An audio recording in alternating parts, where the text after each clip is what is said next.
여러분 안녕하세요. 교자랄 교할못 한나입니다. 이 수소는 공기 중에 90% 이상을 차지하고 있지만 그대로 쓸 수는 없죠. 수소를 모으고 저장하고 또 적절하게 사용하기 위해서 고도의 기술이 필요합니다. 또한 이런 미래 교통으로 또 미래 에너지로 활용하기 위해서 해결해야 할 과제들이 많이 놓여 있는데요.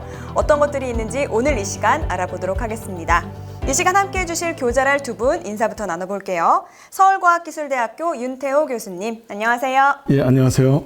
네, 영산대학교 한재영 교수님, 안녕하세요. 예, 안녕하세요. 네, 오늘 주제가 수소차의 과제예요. 대표적인 친환경 자동차인 수소차. 이 수소라는 무한한 에너지를 이용하면 자원 고갈의 걱정도 덜 수 있을 텐데 이와 관련해서 우리가 준비해야 할 과제들은 어떤 것이 있을까요? 대략적으로 설명해 주세요, 교수님. 예, 우선 수소 전기차가 빠른 시간 안에 상용화되기 위해서는 수소 전기 자동차의 내구성 향상, 그리고 시스템 효율의 향상, 네. 마지막으로 이제 충전소의 보급입니다. 수소차가 자리 잡기 위해서 가장 시급한 것은 충전소를 많이 건설해서 소비자 수용성을 높여야 합니다. 역시나 제가 생각했을 때도 수소 전기를 충전하려면 충전소가 좀 많아야 할 텐데 그게 좀 부족하군요. 조금 더 추가 설명 있으실까요? 지금 현재는 충전소의 부족이 가장 큰 배려라고 할 수 있습니다. 그리고 제가 생각할 땐 두 번째 그 큰 배려는 네. 차량 가격의 경제성이라고 할 수 있습니다. 가격이요. 현대차의 경우에도 7천만 원 혹은 이상 되는 차량 구입비가 또 하나의 커다란 배려라고 할 수 있는데요. 네. 현재 국가에서 2천만 원 이상의 보조금이 있는 것은 그나마 배려를 낮춰주고 있습니다. 그리고 이제 차량 외에도 지게차나 굴삭기 등도 이제 개발 중인데 이런 것들에도 보조금이 지원되었으면 좋겠다는 생각이 듭니다. 네, 일단 자동차의 가격과 그다음에 수소를 충전할 수 있는 수소 전기를 충전할 수 있는 충전소가 부족하다는 점 꼽아 주셨습니다. 네, 오늘 주제는 수소차의 과제인데요. 저 교할못의 기본 실력 향상을 위해서 Yes or No부터 가겠습니다.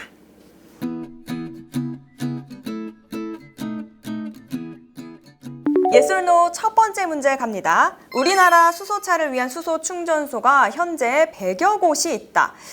100여 곳. 네, 맞아요. 아까도 얘기했지만 제가 전기차 충전소는 많이 봤는데 수소 충전소는 정말로 한 번도 못 본 것 같거든요. 저는 100여 곳 없을 것 같아요. 노 가겠습니다. 정답은요? 예, 노가 맞습니다. 네. 2020년 한 해 동안 우리나라가 전 세계에서 수소차를 가장 많이 판매를 했습니다. 네. 수요가 증가하면서 수소 충전에 대한 요구도 커지고 수소차 판매와 함께 특수 목적 법인을 중심으로 수소 충전소도 충분히 건설되어 수소차 시장이 앞으로 밝다고 합니다. 우리나라의 수소 충전소는 2025년까지 300개 이상을 건설하는 것을 목표로 하고 있으며 네.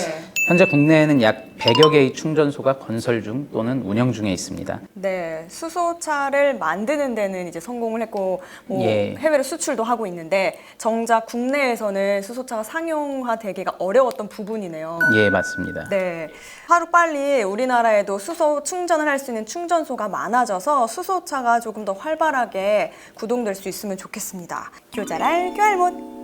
네, 그러면 두 번째 문제 가겠습니다.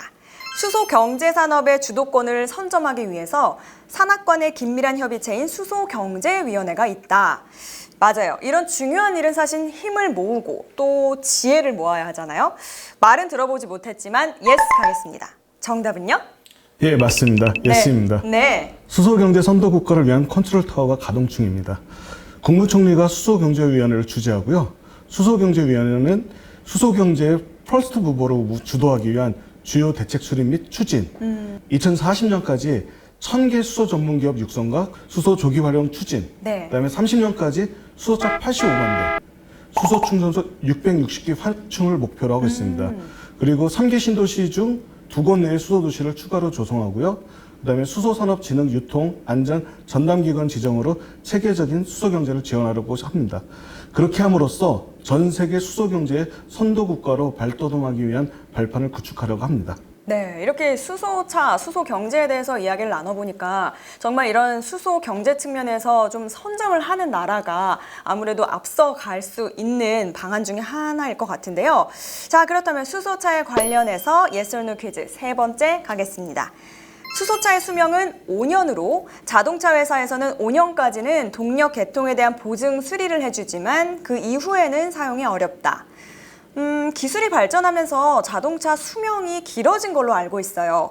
5년은 좀 너무 짧은 것 같습니다. 저는 노 가겠습니다. 교수님? 예, 맞습니다. 정답은 노입니다. 네. 현재 수소차의 보증 수리 기간은 10년, 16만 킬로미터로 일반 승용차와 동일한 수준입니다. 네. 하지만 이러한 수준도 소비자의 수용성을 100% 채운다고 볼 수는 없는데요. 보다 더 오래가는 수소차 개발을 위한 다양한 노력들이 현재 진행되고 있습니다. 네, 그렇군요. 그러면 수소차를 위해서 어떤 기술적 과제들이 놓여 있는지 궁금한데요. 예, 수소 전기차 본연의 문제도 굉장히 중요합니다. 네. 하지만 수소 공급에 대한 기술적인 과제들도 굉장히 중요합니다. 수소의 생산하고 그다음에 공급망에 대한 여러 가지 기술 과제들도 돌아와야 되는데요. 네. 예를 들어서 수소에도 그린 수소와 그레이 수소라는 게 있습니다. 그레이 수소요? 예, 네. 지금 현재는 클린한 그린 수소를 사용하지 못하고 그레이 수소를 사용합니다. 왜냐하면 그레이 수소가 더 싸거든요. 경제성 때문에 그레이 수소를 사용하고 있는데 네. 그린 수소를 잘 개발한다면 이거를 국가한다면 얼마나 좋겠습니까? 네. 그런 것들이 기술적 과제라고 할 수 있겠습니다. 아, 그린 수소가 조금 더 깨끗한 순도의 수소인 건가요?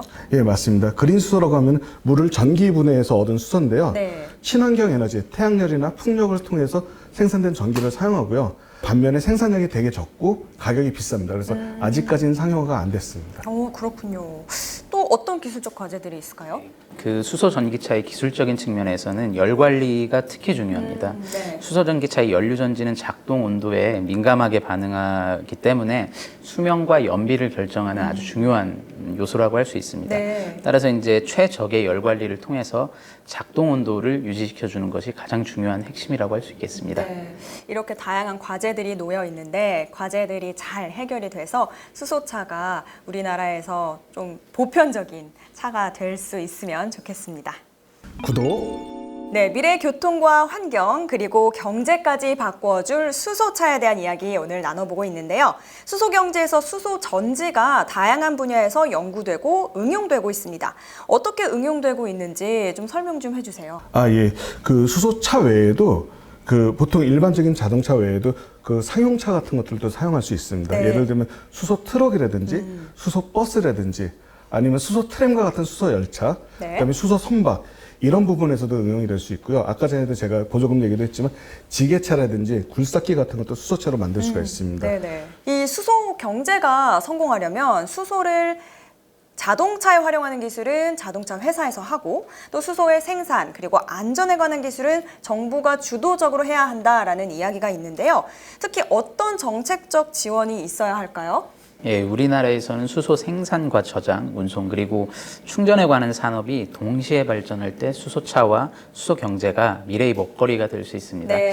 자동차와는 달리 생산, 운송, 저장 기술은 아직 국내 기술이 태동기이기 때문에 선진국 대비 기술 수준이 많이 떨어집니다. 그래서 정부의 정책적 지원과 기술 개발 예산 투입을 통해 민간의 기술력 향상을 유도해야 할 것으로 보입니다. 네, 기술력 향상을 유도해야 하고요. 또 어떤 정책적 지원이 필요할지 말씀해 주실까요? 한지영 교수님께서 굉장히 이제 큰 숲처럼 어떻게 해야 된다를 네. 얘기했다면 저는 조금 더 나무처럼 좀 자세한 얘기를 네. 해드리자면은 네. 한 4가지 정도만 말씀드리겠습니다. 네. 일단 아까 전에 말씀드린 그 그린 수소 같이 청정수에 대해서 정의도 만들고 별도 인센티브도 만들고 해외 도입을 하게 되면 그런 것들에 대한 지원들도 좀 해줬으면 좋겠고요. 네. 그 다음에 상용차의 안정적 생산 및 구매 보조금을 지원하는데 지게차나 굴삭기 이런 것들의 보조금도 추가 지원이 됐으면 좋겠습니다. 네. 이 수소차에 있어서 이 기술과 연구도 굉장히 활발하게 진행되고 또 많은 과제가 놓여 있지만 정책적으로도 많은 과제가 놓여 있다고 말씀을 해 주셨습니다. 이 자리에 계신 두 분은 수소차에 대한 연구도 많이 하고 계신 것으로 알고 있는데요. 앞으로 어떤 연구 계획을 가지고 계시는지 한정 교수님부터 말씀해 주세요. 예, 말씀드렸듯이 수소 자동차의 열 관리가 매우 중요합니다. 특히 이제 수소 전기차의 연료 전지는 작동 온도에 민감하게 반응해서 수명과 연비가 결정되기 때문에 때문에 네. 최적의 열 관리를 통해서 이제 연비와 그리고 이제 수명을 현재 개선시킬 필요가 있습니다. 지속해서 저는 이제 수소 전기 자동차의 최적 열 관리를 통해 효율이라든지 내구성을 개선할 수 있는 연구를 계속 수행할 예정이 있습니다. 네, 알겠습니다. 자, 그렇다면 윤태호 교수님은요? 예. 저는 차량 전문가라기보다는 교통 전문가다 보니까 차량 기술보다는 수소 모빌리티 활용에 관심이 많은데요. 네. 일반 차량뿐만 아니라 수소 상용 차량에 관심이 많습니다. 광역버스라든지 트럭, 지게차, 굴삭기 등의 차량과 수소 트램과 같은 열차, 그다음에 수소 연료 전지접박 같은 선박 이런 부분에 관심이 많습니다. 네, 알겠습니다. 오늘 수소차의 과제에 대해서 두 분과 함께 다양한 이야기를 나눠봤는데요. 앞으로 두 분의 앞에 놓여있는 연구가 잘 진행이 돼서 또 수소차가 우리 앞에 하루빨리 왔으면 좋겠습니다. 자, 교전할 두 분의 친절한 설명으로 오늘도 수소차에 대해서 잘 알아봤는데요. 우리가 편리하고 안전하게 수소차를 이용할 수 있게 된 데는 그 단계에 이르기까지 수많은 연구와 노력을 해주신 분들이 있어서가 아닐까라는 생각을 다시 한번 하게 되는 시간이었습니다. 네, 두 분도 정말 감사드립니다. 네, 감사합니다. 여러분, 오늘 저희가 준비한 소식은 여기까지입니다. 오늘 영상이 마음에 드셨다면 구독, 좋아요. 알림 설정까지 해주세요. 안녕! 안녕.